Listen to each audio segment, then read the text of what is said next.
Alright guys, back with another Kawasaki video. So I pulled the TPS sensor here off, and I believe, or at least what I read, it said that if it's bogging at half throttle, it's TPS related.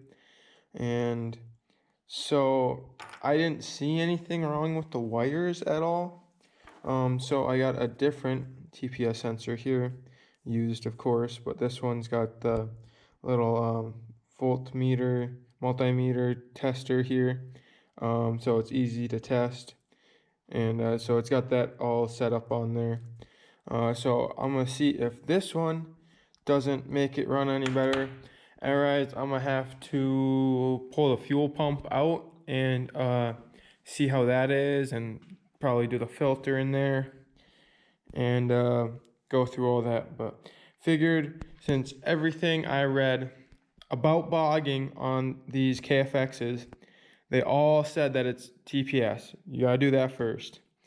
And so yeah, I used one, got a good deal on it. So I'm gonna throw this on there and see how that goes. All right guys, so back to working on the Kawasaki here. I put the TPS sensor in there and it did not change anything. It ran the exact same. So I started with the fuel pump now. So I took the pump out of the tank already and I took it apart. And yeah, there's my fuel filter. You guys can't really see. There you go. Yeah, it looks like a tea bag and it is really bad. And right when I slid this off of there, because the filter sits at the bottom, it just fell off.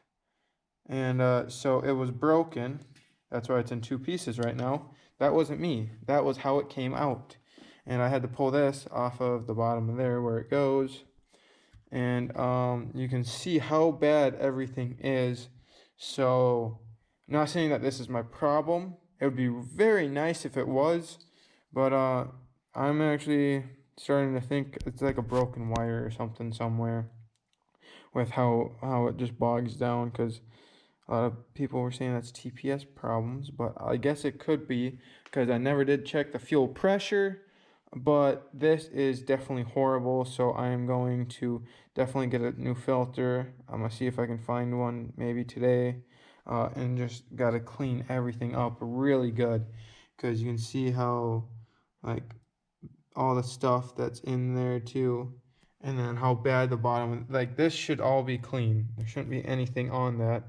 That is like disgusting.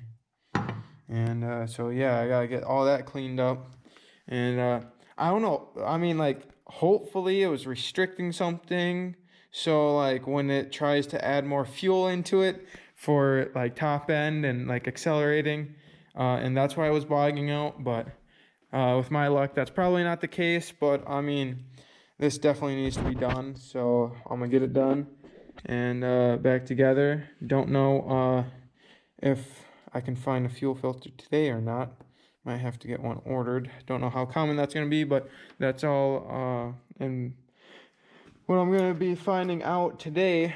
And just getting this cleaned up and trying to get it back together, so then the Kawasaki will be done. Because once I figure out the bog, this thing should be like good to go, and I'm probably just going to sell it. And then got the Predator all done for now. And so the Kawasaki's next. And then hopefully I can get the Kawasaki figured out, so then I can move on to the next project.